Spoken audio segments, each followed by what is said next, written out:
Listen closely, for power does not favor the weak or the naive.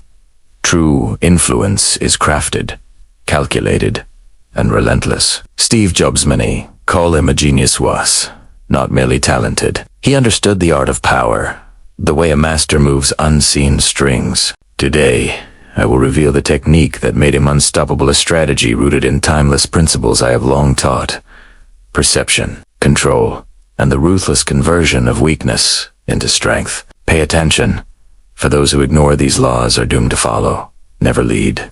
Power is not merely the possession of resources or the control of armies. It is first and foremost the control of perception. Those who hold authority without commanding how they are seen are at the mercy of the opinions and whims of others. A ruler may be wise, strong, and virtuous, but if he is perceived as weak, indecisive, or unworthy, his strength is meaningless. The masseuse, the court, and even close allies will act not according to his true capabilities, but according to the image that surrounds him. This is why mastery over perception is more crucial than mastery over facts or reality. Steve Jobs, though many admired his innovation, understood this principle instinctively. He realized that it was not enough to create brilliant products. He had to make the world believe he was a visionary, a leader who stood apart, unshakable, and in total command of his domain. He cultivated an aura of perfection, timing every announcement, every product reveal, every public appearance,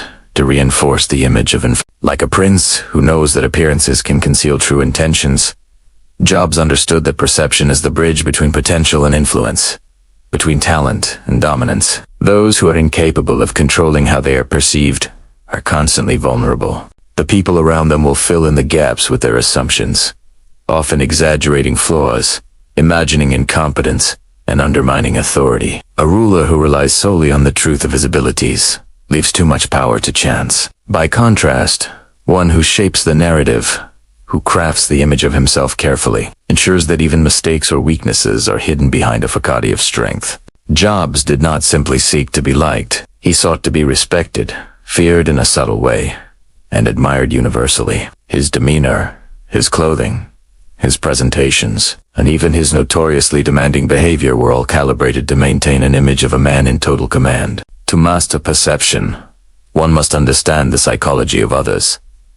People judge quickly, they remember the dramatic, and they interpret actions according to their own desires and fears. A clever leader uses these tendencies, presenting an image that convinces others of competence and inevitability. Every decision, every statement, and every interaction is an opportunity to reinforce this perception. Jobs' approach to product launches exemplified this principle. He would introduce features slowly, revealing only what the audience was prepared to admire, never showing any sign of uncertainty or hesitation. By doing so, he created a sense of inevitability around his vision, making it appear as though the success of Apple and its innovations was preordained, and anyone who doubted it was simply blind. Machiavelli teaches that it is far better to appear virtuous than to be virtuous if the appearance alone secures obedience and loyalty. Jobs followed this instinct with precision. He understood that perception shapes reality more powerfully than reality shapes perception. A brilliant product that is poorly presented, or a leader whose competence is underestimated, will achieve little. But a leader who commands perception even when flaws exist can inspire devotion, and fear. Mastery of perception requires patience, calculation, and a keen understanding of human nature. Every word spoken, every gesture made, every image presented contributes to the story the world tells about a person. Those who ignore this principle are like soldiers entering battle without armor. Their victories, no matter how deserved, are fragile, easily undermined by rumor, misunderstanding, or mistake. Jobs' example shows that perception is not deception for deception's sake. It is a disciplined art of ensuring that the world sees you as the embodiment of your intended power, that your influence extends beyond the tangible into the minds of all who observe, follow, or oppose you. Many leaders fail not because they lack intelligence or skill, but because they allow emotion to govern their actions. To the untrained, anger, fear, or passion may seem human, natural, eben virtuos, yet to a master of power, these emotions are instruments to be wielded with precision rather than indulged blindly. A ruler who allows his heart to rule his mind will inevitably falter. Decisions are clouded, plans are distorted, and rivals exploit every flicker of weakness. Steve Jobs exemplified the disciplined use of emotion, transforming it into an engine of influence rather than permitting it to become a vulnerability.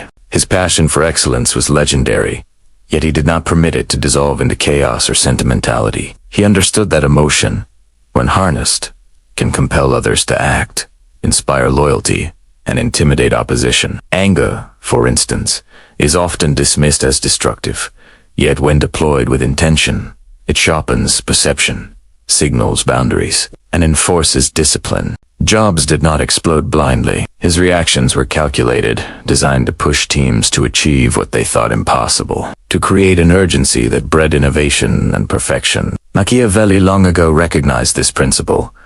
Rulers must appear human, capable of emotion, yet never subjugated by it. By controlling their passions, leaders can manipulate events and people, turning the unpredictable into the predictable, and the volatile into a tool for power. Emotional mastery also extends to resilience. A ruler or a visionary like Jobs must encounter criticism, betrayal, and failure without allowing it to destabilize his authority. Public humiliation, setbacks in projects, or internal dissent cannot penetrate a leader who has learned to contain his emotional reactions. Jobs faced countless obstacles, including being ousted from the company he founded.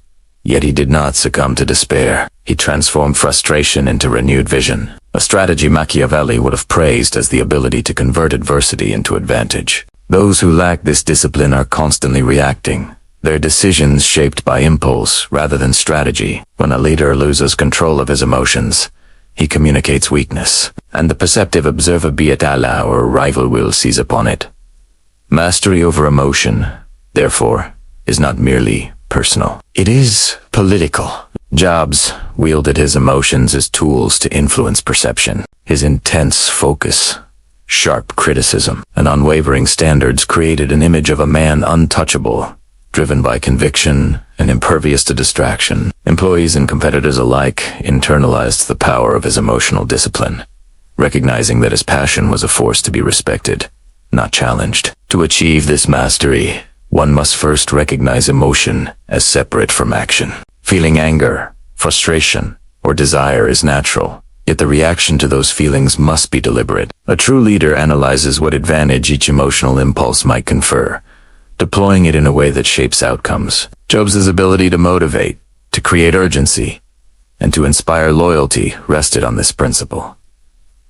Passion became strategy. Impatience became a tool to elevate standards. He demonstrated that emotions themselves are neutral, neither virtuous nor sinful, but it is the use of them that determines power. Machiavelli emphasized that the wise prince does not ignore human nature, but understands it intimately, exploiting it while mastering himself.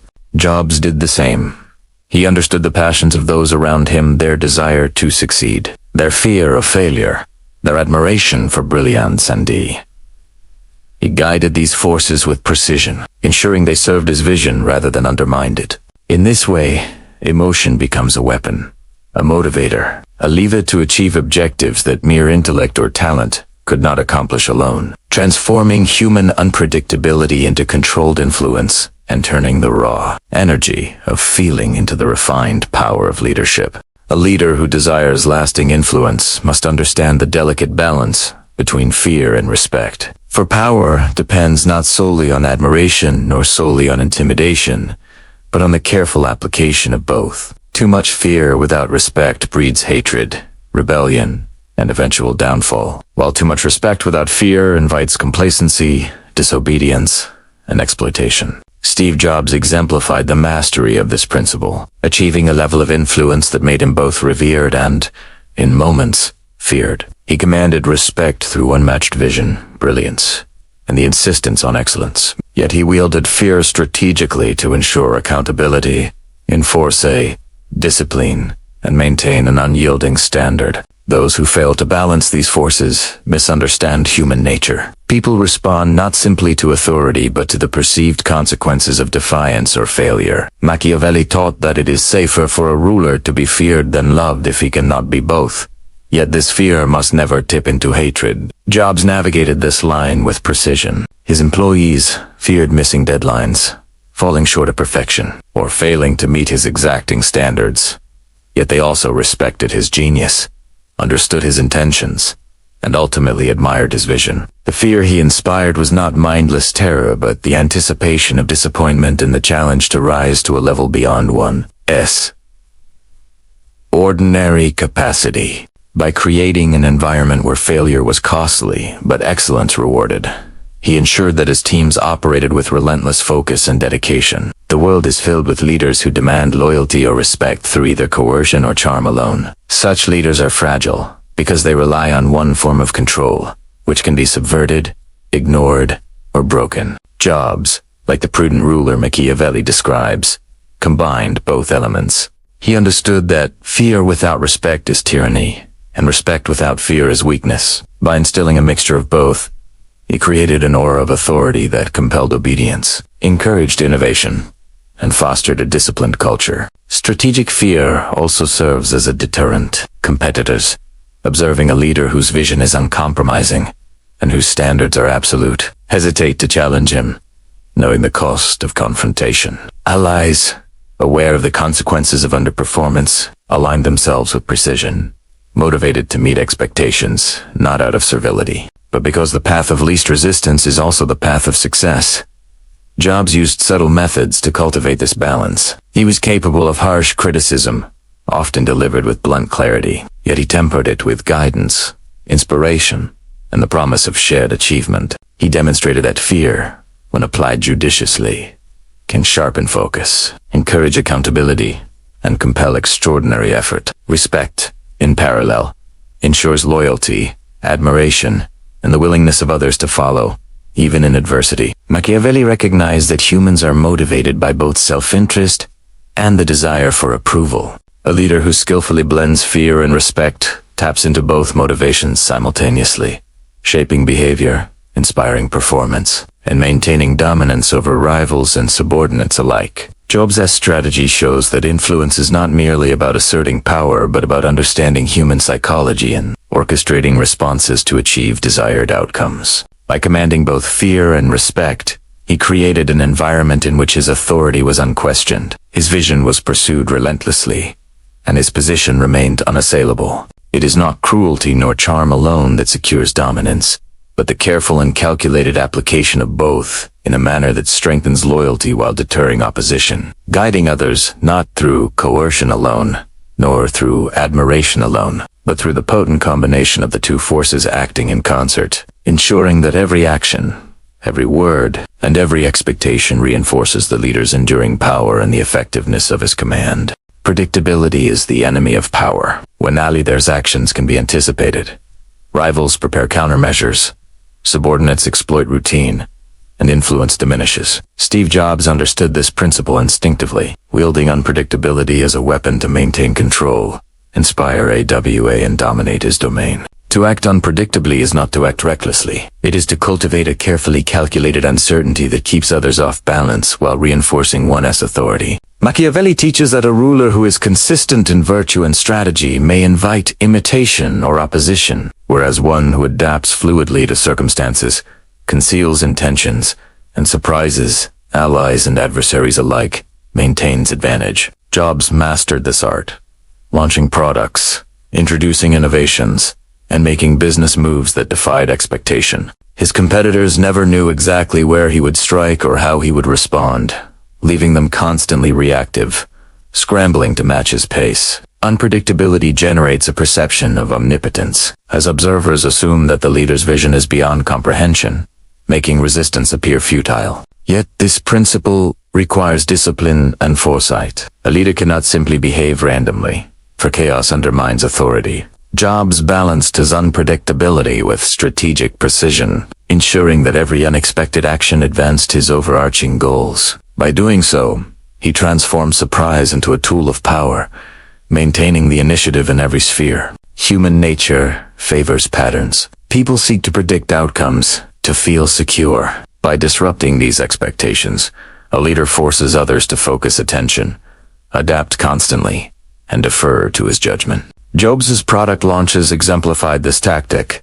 He revealed innovations incrementally, withholding details, controlling timing, and presenting features in ways that astonished both customers and competitors. This created a sense of inevitability around his vision, as though the world were compelled to follow his lead, unable to anticipate what would come next. A leader who is predictable, no matter how competent, can be out. A predictable approach allows rivals to calculate strategy, prepare defenses, and exploit weaknesses. By contrast, unpredictability fosters initiative, imagination, and caution in others, granting the leader space to maneuver freely while observers remain constrained by uncertainty. Jobs also applied this principle internally, with his teams. Employees never knew the exact manner in which he would evaluate their work, the precise demands he would impose, or the full scope of his expectations. This unpredictability created pressure that drove excellence, sharpened focus, and ensured that innovation remained dynamic rather than routine. Machiavelli observes that it is safer for a ruler to be feared than loved if he cannot be both. But unpredictability introduces a subtle form of both, the fear of being unprepared and the admiration for brilliance that seems beyond ordinary calculation. It ensures that obedience is not blind, but compelled by the recognition of power, competence, and vision. By being unpredictable, Jobs controlled perception, prevented complacency, and neutralized the advantage of rivals, turning uncertainty into leverage and maintaining dominance in every encounter. To employ unpredictability effectively, one must understand timing, human psychology, and the strategic value of surprise. Jobs demonstrated that it is not the act itself, but the deliberate orchestration of the unexpected that converts uncertainty into influence. Those who fail to master this principle expose themselves to opposition, misjudgment, and the erosion of authority. A leader who surprises without purpose invites confusion, while one who surprises strategically forces others to react on his terms, to admire, to defer, and to acknowledge the supremacy of his vision. In this way, unpredictability is not mere chaos, but a refined instrument of power, ensuring that a leader remains untouchable, commands respect, and shapes reality not by what others expect, but by what he chooses to reveal, conceal, and execute at the moment of his choosing. Power is not merely exercised through force, talent, or innovation. It is exercised most effectively through the control of narrative, the story that surrounds a leader, the message conveyed to followers, competitors, and the world, often matters more than the reality itself. Those who fail to manage their narrative are subject to interpretation, rumor, and the biases of others. Steve Jobs understood this principle profoundly.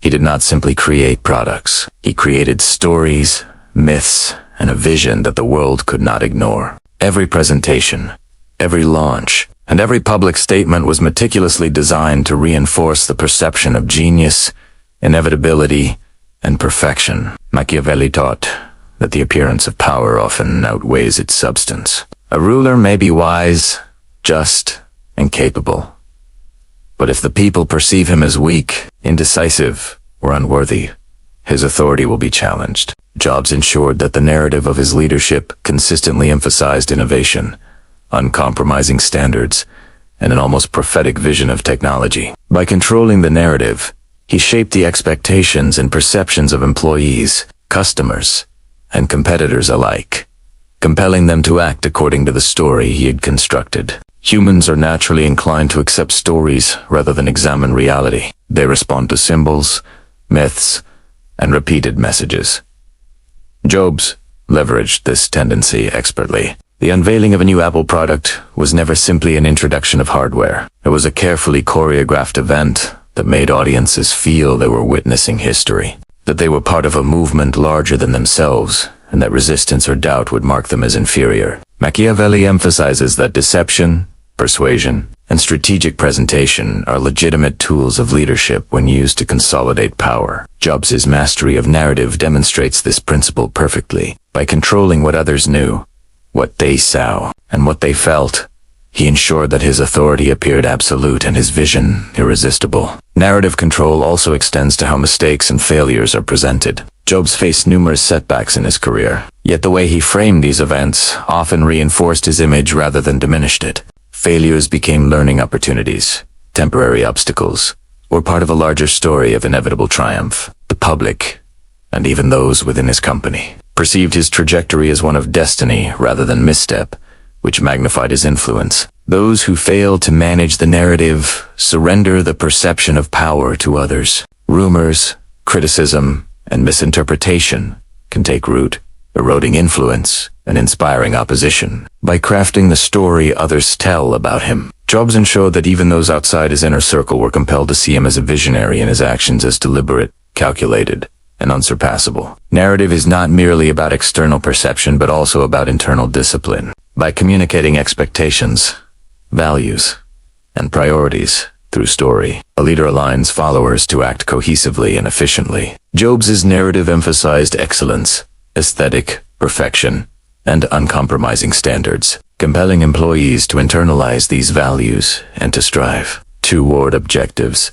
that they might have previously thought unattainable. Machiavelli would argue that controlling perception is as important as controlling armies or wealth. By shaping how people interpret reality, a leader guides behavior, ensures loyalty, and neutralizes dissent. Jobs recognized that authority and influence are ultimately psychological. By managing the narrative, he created a perception of inevitability, brilliance, and dominance that few dared to challenge. Every product, every announcement, and every public gesture reinforced the story he desired the world to tell, ensuring that his legacy was not left to chance, misinterpretation, or the judgment of the uninformed, but was actively molded, curated, and controlled in accordance with a strategic vision. Narrative, when mastered, becomes the invisible hand of power bending perception to the will of the leader and ensuring that reality itself is seen through the lens of his design, guiding the actions, beliefs, and loyalties of all who encounter it. A leader's greatest victories often arise not from apparent strengths, but from the clever transformation of weaknesses into instruments of power. Those who despair in the face of adversity, volum en misfortune, or who expose vulnerability without strategy, beat to defeat. Steve Jobs, though celebrated for his vision and brilliance, also understood that setbacks, limitations, and failures could be leveraged into unexpected advantages. Machiavelli teaches that fortune is unpredictable, and the wise ruler must adapt, exploiting circumstance rather than being crushed by it. Weakness, when recognized and employed strategically, can deceive rivals, inspire loyalty, and create opportunities that the unprepared would never perceive. Jobs faced numerous professional and personal challenges, yet he consistently turned these apparent disadvantages into catalysts for innovation. When ousted from Apple, the company he had founded, he did not resign to bitterness or retreat from influence. Instead, he founded new ventures, developed revolutionary products, and returned stronger with credibility, experience, and authority that rivaled even his previous achievements. This demonstrates the principle that weakness, if harnessed, becomes a weapon that strengthens one's position in ways that straightforward success cannot. To turn weakness into advantage, a leader must first perceive the true nature of the obstacle. Weakness is not solely a deficiency. It is a condition that others may underestimate, ignore, or exploit, and therein lies the opportunity. Jobs understood that failure could serve as both a shield and a sword. It granted him perspective that competitors lacked, resilience that inspired teams, and a narrative of triumph that magnified his achievements. Those who recognize opportunity in adversity command advantage over those who cling solely to comfort, power, or unbroken success. Machiavelli asserts that the wise prince adapts to changing fortune, transforming misfortune into a tool for gaining influence and consolidating power. Jobs applied this principle not only in his personal setbacks but also in the marketplace. Competitors often perceived obstacles, technological challenges, market limitations, or organizational resistance as purely negative. Jobs, however, reframed these circumstances, turning limitations into unique selling points, innovative solutions, and design philosophies that became defining strengths. He demonstrated that constraint, when interpreted creatively, could guide focus, refine vision, and produce results unattainable by those who only operate from positions of ease and comfort. Weakness also provides a strategic mask. By revealing vulnerability selectively, a leader may lower opponents' guard, mislead rivals, or generate sympathy and support among followers. Jobs occasionally used this approach, presenting challenges as greater than they were, or emphasizing difficulty to magnify the perceived value of triumph. In doing so, he controlled perception while leveraging real or perceived weakness to his advantage. Turning weakness into power requires not denial, but mastery. A leader must confront shortcomings, extract lessons, and integrate them into a strategy that advances influence rather than diminishes it. Job's ability to convert failures into future victories exemplifies this principle. Every misstep became a source of insight, every limitation a guide to innovation, and every defeat a foundation for renewed authority. The unskilled or timid leader sees only disadvantage. The master sees the hidden leverage within adversity. Machiavelli emphasizes that fortune favors the bold and adaptable, those who do not rely solely on inherited advantages, but cultivate the ability to manipulate circumstances. Jobs embodies this truth, proving that the appearance of weakness is often an invitation to others' underestimation, which can be exploited for maximum gain. By embracing challenges, converting misfortune into narrative strength, and using limitations as fuel for innovation, a leader transforms what appears as vulnerability into a source of lasting dominance, shaping events, guiding perception, and achieving influence that might otherwise have been impossible. Power is not granted. It is claimed, shaped, and maintained through strategy, discipline, and the mastery of human nature. Those who understand perception control their emotions, balance fear and respect, embrace unpredictability, command the narrative, and transform weakness into advantage, rise above mediocrity, and become unstoppable. Steve Jobs exemplified these principles, not by chance, but by deliberate action, by seeing what others ignored, and by acting where others hesitated. The lessons are clear. Influence favors the prepared, the disciplined, and the cunning. To follow these teachings is to step into a mindset where obstacles become tools, critics become lessons, and every action contributes to enduring authority. The path to true mastery is not easy, but for those who dare to wield these techniques with precision, the world itself bends to their will. Power belongs not to the passive, but to the resolute, the strategic, and those who refuse to be defeated by circumstance, opinion, or fear.